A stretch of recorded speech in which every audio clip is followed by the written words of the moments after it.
John Carpenter and Stephen King? Count me in.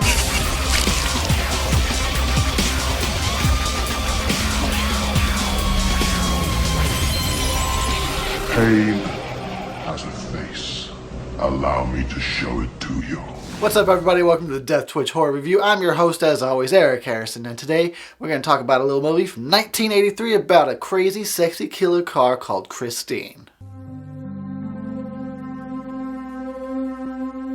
She is seductive.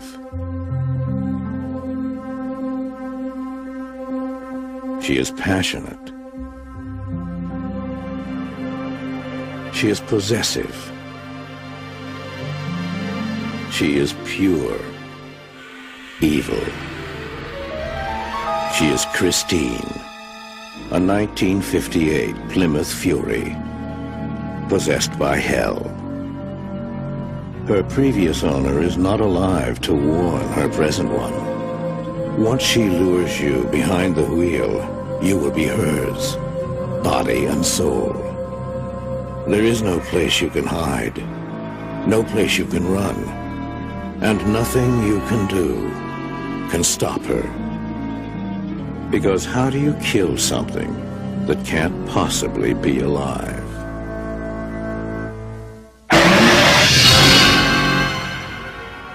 Christine, body by Plymouth, soul by Satan.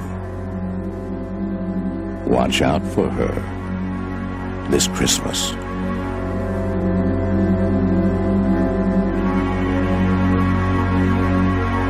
Christine came out in 1983, was directed by John Carpenter, and based on a novel by Stephen King. The plot of the movie is we've got this real loser character named Arnie. Everybody gives him a hard time, even his own parents. He's got one friend. Driving home from school one day, he happens to catch a glimpse of a busted old Christine sitting out on somebody's lawn. It's love at first sight as soon as he sees the car. He buys it, even though everyone tries to talk him out of it, but he won't have it. He spends weeks and weeks working on Christine, making her look cherry again. And next thing you know, his personality starts to change and he becomes somebody else. People start to suspect that Christine may be much more than just a car. Alright, so it's my understanding that the movie began production before the novel was even released, because Stephen King was just so fucking popular at the time that every one of his novels that he released was pretty much a hit, and it was like guaranteed it was going to become a movie anyway, so they're like, hey, he's working on a movie about a killer car, let's just start production now. I've read the novel a long time ago. It was a long time ago, so I don't remember all the details, but I do remember it being pretty damn excellent. So if you like the movie, you should definitely check out the novel. But of course, there's going to be some key differences because they had to condense like the big story down to an hour-and-a-half movie, to break things down, just kind of condense stuff.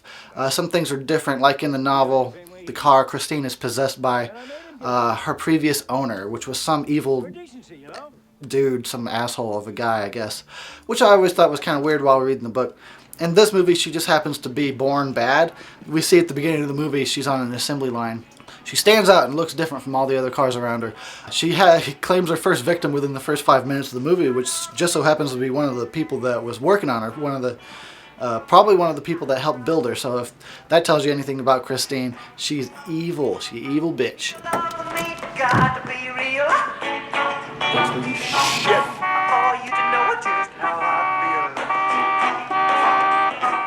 Now, this is a horror movie about a killer car, but I also consider it a love story, kind of a sweet one if you've got maybe a little bit twisted view on love like I do. Sure, it's a horror movie. Sure, Christine's evil and she, affects Arnie and his personality and makes him a bad person, but damn, it's like the love between them is so palpable. She's very protective of him. She gets jealous if, someone looks at him the wrong way or whatever. They love each other. You can really see that and feel it. It's kind of a strange thing to say. It's a fucking car and a dude. But they really fucking love each other. And I kind of root for them, honestly. Come on, baby. Please. It's all right. Everything is the same.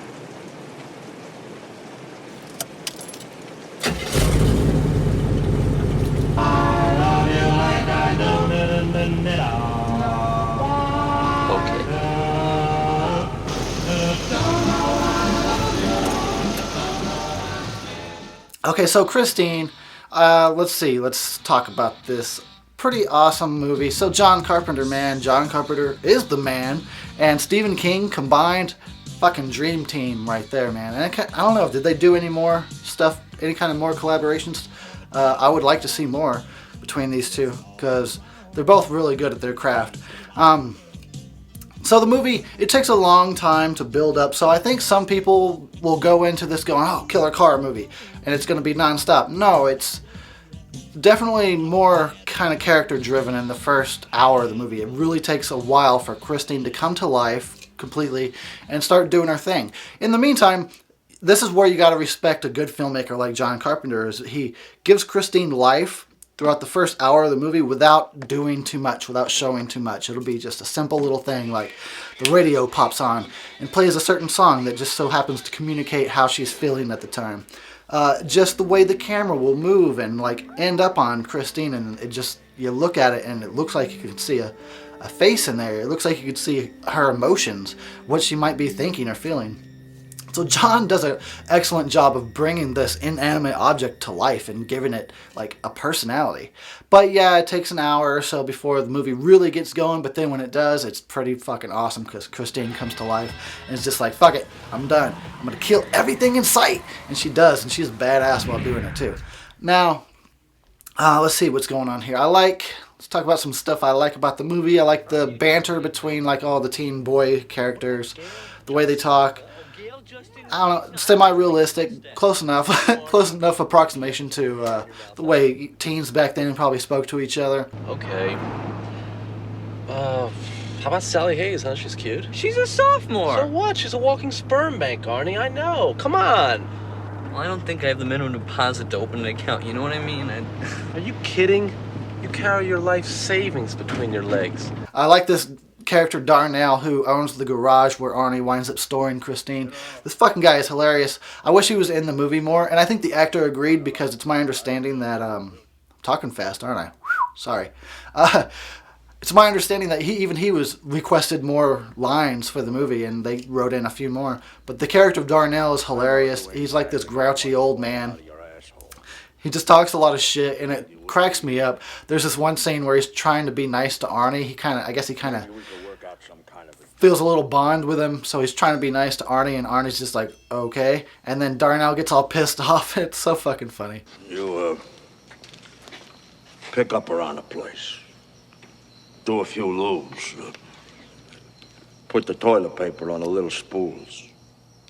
Shit like that. Do that, and you can raid my junk pile for whatever you want. I might even throw in a few bucks. I'll have to think about it. But don't think about it too long. I'll throw you out your fucking ass. We've got, of course, the infamous scene with Christine rebuilding herself. I'm not going to show too much of that in case you haven't seen the movie yet. I'll give you a little glimpse.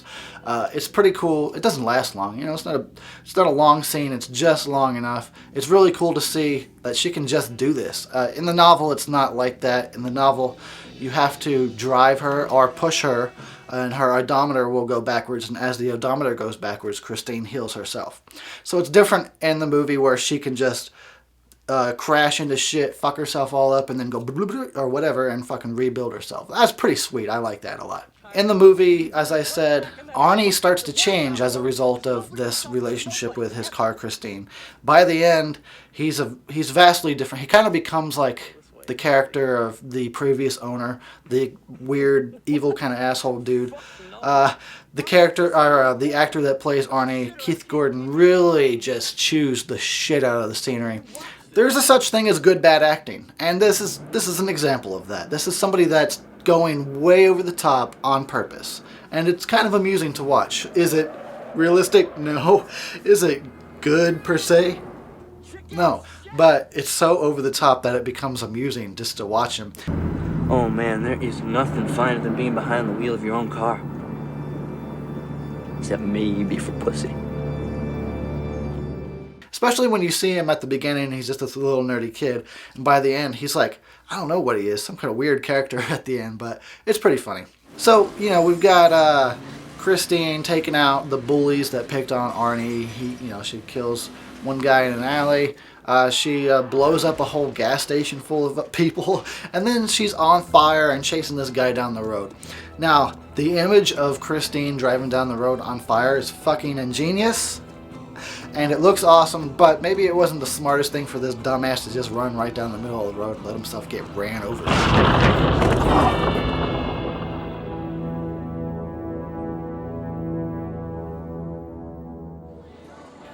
At the end, of course, we have a big battle between Christine and like this Caterpillar construction equipment machine. That's cool because you would think, yeah, it's a good rival for a car that can repair herself. They just fuck her up, just run her over, crush her, just smash her. She tries to survive, but that fucking big old thing just flattens Christine. But it's really pretty cool to see that big battle at the end. The only thing that could have taken her out was probably one of those machines like that. So Christine came out in 1983. It's always been a favorite of mine. Fun little movie about a killer car that can repair herself. Yeah, it's cool, man. I dig it. I'm gonna give it 4 stars. Classic 80s killer car movie. 4 stars out of 5. Chickity check that shit. Let me try this all over again now. I was doing a pelvic thrust down there, but you can't see that. You can't see what's going on down there. You don't know what I'm doing. You don't know what the fuck's happening. I could be nude from the waist down. You don't know.